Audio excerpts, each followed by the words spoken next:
Hello and welcome to the first module for Startup Law and Entrepreneurship.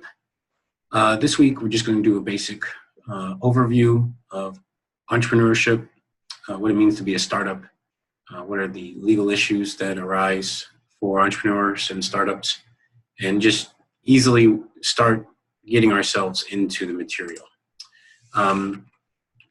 So what is the whole philosophy behind entrepreneurship? Why is this important? In my belief, entrepreneurship is the greatest source of public benefit. It's the most beneficial thing anyone can do for the public. Adam Smith, an economic theorist, had this great quote on the screen. It's not from the benevolence of the butcher, the brewer, or the baker that we expect our dinner, but from their regard for their own self-interest. And his point here is that a lot of this belief that good will be done for society out of the goodness of people's hearts and that they just care about other people and they'll donate the fruits of their labor is not something that we should necessarily rely on. People aren't necessarily that way. Instead, we should harness human beings' self-interest, their incentives to make their own lives better. We should harness that incentive to make all of society better. So this economic theory is that we make society better by helping people make their own lives better, is the heart or the backbone of entrepreneurship. Another great quote, a favorite of mine from Winston Churchill, the inherent vice of capitalism is the unequal sharing of blessings, whereas the inherent virtue of socialism is the equal sharing of miseries. So when people criticize capitalism as resulting in disparate outcomes, there's a broader difference between those who succeed and those who don't. The rich get richer, the poor get poorer. That's inherent in any system where people have free will, where people can make choices and there's free will and there's alternatives. You're going to have some people who have better outcomes than others. And I'm not saying bad outcomes are because of bad choices. There's all sorts of reasons why some people end up more successful in life than others. But that's part of capitalism. There's no way around capitalism's resulting in some people doing much better than others. Winston Churchill's second sentence is that, the good thing about socialism is that everyone's miserable. Everybody's poor. Everyone suffers. And while this quote is now some 80 years old or so, I think it plays true to today just as much. We see socialism throughout the world. Every time it's tried, it fails and results in misery. So that's one reason why capitalism is better in the minds of many people, including myself, than socialism. Another quote that I really like from Martin Luther King is that true compassion is more than giving to a beggar, flinging a coin to a beggar. It comes to see that an edifice which produces beggars needs restructuring. So what Martin Luther King here is saying is, at least in my opinion, that the role of government is not to hand out money to everyone. The role of government is to produce a system that enables those without wealth to achieve wealth, without security to achieve security. And there's no better system for that than one that rewards work, enables people to achieve success in the marketplace. That's how I interpret this quote. And a last one from Gloria Steinem, who some of you may or may not know. She's a leading feminist, a star in the women's empowerment movement for generations. Her quote here is that nothing changes the gender equation more significantly than women's economic freedom. So the freedom for women to control their own economic destiny, to make their own investments, to invest in themselves, to start businesses, that can change the gender equation and create equality more than anything else. So let's start with a general definition of entrepreneurship. Entrepreneurship is a very broad phrase, which means any individual or group of individuals working to pursue a market opportunity or supply a demand. Entrepreneurship can be of the for-profit type. trying to create a new widget or a new service that people may want to purchase. Or it can be of the social benefit type. So people who start nonprofits. It's finding some need in society and coming up, and it doesn't have to be in a global scale, it could be on a very micro scale, and coming up with some way to satisfy that need. Now, what is a startup? A startup is a subset of entrepreneurship. A startup is a specifically defined thing, and this is something I'm going to expect you to be able to understand and distinguish from entrepreneurship in general and small businesses. So we have a big difference between a startup and a small business. So what is a startup? Well, a startup is an adolescent enterprise. Let's start with the word enterprise. Enterprise means some type of organized activity. An enterprise could be a corporation, it could be an LLC, it could be a nonprofit, it could be a partnership. It doesn't matter. It's some type of entity which is seeking to accomplish some goal. Now, startups are enterprises of a very adolescent stage. So startups are generally enterprises that have only existed for less than 10 years. They're very young, often new, and they want to see a future that they want to accomplish, which is the next part of the definition of startup, which is they seek hypergrowth. And what I mean by hypergrowth is a startup isn't like a restaurateur who wants to open up one restaurant location today. And then if the restaurant does well, maybe they'll open up a second location in 2 to 5 years. And if that does well, maybe they'll open up a third or fourth location in the next 10 years. That's growth. It's a doubling of size every 3 to 4 years. That's great, but that's not hypergrowth. Hypergrowth means going from 10 users today to 100 users tomorrow to 1,000 users the next day. It means really exponential growth, not just flat, steady growth. Okay, so how do they aim to achieve this? Through innovation. They're going to innovate. They're going to come up with some new solution or some new product or service that does something that's radically different than what's already available. So they're going to try to innovate their way into getting hyper adoption from customers or users in order to substantiate that hypergrowth. So a startup is an adolescent enterprise seeking hypergrowth through innovation. All right, so what are the various stages of a startup? Well, and let's just go back. How is this different from a small business? Well, small businesses don't necessarily have to be adolescent. There are some small businesses that have been around for decades. They're a small business. The owners of that business may make a few $1 million a year, maybe even tens of millions of dollars a year, but they're not necessarily new. They've been around for a while, and they don't necessarily seek hyper growth. Yeah, they're happy to maybe grow the business or keep it the same size, but they don't want to grow their business by 10 times over the course of the next year or 100 times over the course of the next 3 years. And while small businesses do absolutely have to distinguish themselves from others in some way, they can't just be a widget company making the same widget as everyone else. They don't really focus on research and development. They don't really focus on iterating a better product or doing something that's truly disruptive of the marketplace. So a small business might be something like a new daycare, a new barber salon, a dog grooming business, maybe even a law firm. So if you wanted to start a law firm and your vision was we're going to serve 5 clients this year and maybe we'll grow to 10 lawyers in a few years, that's a growing small business. It's not a startup. If instead you wanted to create some new innovative legal technology that could serve thousands, if not tens of thousands of clients a year, that would be more of a startup because you'd want to be really doing something innovative.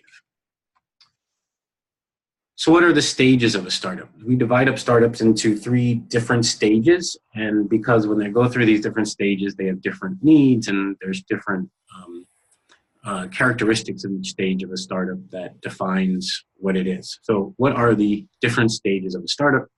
The first stage from when a startup launches is its seed stage. Okay, it's seed stage. That's the first stage of a startup. After a while, the startup leaves the seed stage and enters into its early stage.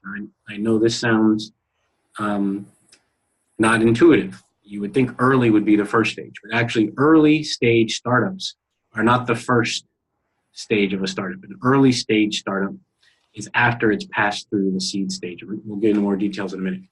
The last stage of a startup, the last of the three stages, is late stage. So we have seed, early, and late. We do not have something called middle stage. We don't have middle stage startups. And the reason why is because that's kind of insulting to call a startup middle stage. Things that are in the middle aren't moving very fast. They're not thought of as being exciting. They're not thought of as being innovative and doing anything worthy of attention. They're middle staged. So because people don't like the word middle staged, and it's almost an insult to call someone middle staged, we instead use seed, early, and late. Okay, so let's talk about what does this look like on a time scale. So here you can see this chart has at the bottom time. Let me move this just a little bit. Okay, so we've got time along this axis, and then we've got revenue along the y-axis. So this is how much revenue the company is making versus how old the company is, how long the enterprise has been around. Now, the red line is generally what we expect for startups. So for at least an initial period of time, and it can extend much longer, the revenue of the company is negative. It's spending money and not bringing any money in. It's spending money developing its product or its services, and it doesn't have any customers yet, or the users it does have are not paying anything. In this seed stage, we have what's called seed capital. Usually the funders of startups in this stage are angels, high net worth individuals, friends, family, and the F here, friends, family, and fools. They invest capital in the business at this stage with no real guarantee, prospect, or expectation that the company will be able to be profitable and return their capital to them. At some point in time, if the company is successful by gaining traction and getting investment from institutional investors, these are people who invest other people's money. We call them venture capitalists. But there's all sorts of investment, which we'll get into in the course. Once a company startup receives its first round of institutional investment, it goes from being seed to early stage. And each round of investment gets identified with a number. So this is the first round, or we often call them by letter. So this is the A round, would be the first round of institutional investment. The second round would be the B round, third round, and there can be 5, 6, 7 rounds of investment, institutional investment during a startup's early and late stage. Eventually, if everything goes great, the startup will then have an exit. And we'll go over all the various types of exits. One of the most popular is acquisition. They say merger, but there's never really a merger because startups are usually acquired by much larger businesses and incorporated into them. Or another way to exit is through initial public offering, which is IPO. You may have heard recently lots of companies going public: Uber, Lyft, Zoom, Beyond Meat, etc. But neither of these are actually the number one way in which a startup exits. We'll talk about what that is when we get to exits later on in the course. So this is what I need you to know about startups. There's 3 different stages. There's seed, there's early, and there's late. And in the seed stage is when the startup is receiving private investments from angel investors, friends, family, and fools. It has not yet received any institutional investment. Also in this stage can be the startup entering into certain incubators or accelerator programs, other things like that. Then, if and when the startup receives an institutional round of investment, which means from professional investors who are investing the money of others who have invested in them, and we're going to talk about all that as well, that's when it enters early stage, and there can be various rounds of investment, and eventually gets to late stage. So let's talk about some other factors that distinguish seed, early, and late. Usually seed stage companies have less than 5 or 10 employees. They're very, very small. Early stage is when you can get up to 50, maybe 100 employees. And then late stage companies can have hundreds, if not thousands. Uber was a late stage startup until it recently went public and had many, many, many employees, not even including all the drivers that are considered independent contractors. Okay, here's another visualization of the same concepts. Okay, so along the x-axis again is time, and here this axis is not using necessarily number of years, but at the stage of development of the product. So it begins with just an idea, like we're going to do use an app to get somebody to drive you somewhere. That's the idea. Mock-up might be an actual kind of representation of what the product eventually will be. MVP stands for minimum viable products. That's when you've actually got some example of your product. You've developed a minimum viable product. Unpaid pilots are when you have users of your product, but they're not paying for it, paying for the pilots. Eventually, you hope to have regular recurring revenue from people using your product or service. Now, on the y-axis here, we have the valuation of the business. So we're going to talk about valuation in the course. You can have valuation go from obviously 0 up to some numbers of millions. Okay, now this slide comes from an early well-known angel investor, Jason Calacanis. He was an early investor in Uber and several other very successful startups. So he calls it the valuation on the y-axis versus the traction or development along the x-axis. And here he's also putting who's funding, who will give investment into companies at these various stages. Notice he also has here friends and family at the very, very early seed stage. Angels come in kind of late seed. Eventually, the angels will lead into syndicates and seed funds. So venture capital funds can be formed as seed funds. There's a little bit of a gray area there between are you still seed or are you early stage. Syndicates are groups of angels. So sometimes if there's a lot of rich people thinking of investing in startups, they may nonetheless get together like a group and say, let's all work together and invest together to try to hedge out our risk. So instead of me investing $500,000 in this startup and you investing $500,000 in that startup, why don't we join together as a group? If we both decide to do it, we'll each invest $250,000 in each as a syndicate. And then eventually you see the venture funds come in here. Now, what Jason has done here with these yellow and green lines is he's kind of divided up this matrix into quartiles by just drawing a line through the middle of both, the left and the right. And so what he then says is this is more of a business concern than a legal concern, but you might find it interesting. He said these companies down here are the ones that are high value. And what he means by that is they're the ones that have unpaid or paid pilots or actual revenue, and they haven't achieved a very high valuation. Those are the best ones he likes to invest in. On the other end of the spectrum, you have companies with only have an idea or a mock-up. Maybe they have an MVP, maybe not. But they've got some famous founders. You know, they got some really hyped up kid or person who's thought to be just a genius. And so because of their participation, the business has a very high valuation. He thinks these are very low value. And so he avoids investing in companies like this. He aims to invest in companies down in the bottom right. And then eventually over here in the top right, you can see there's lots of Silicon Valley startups.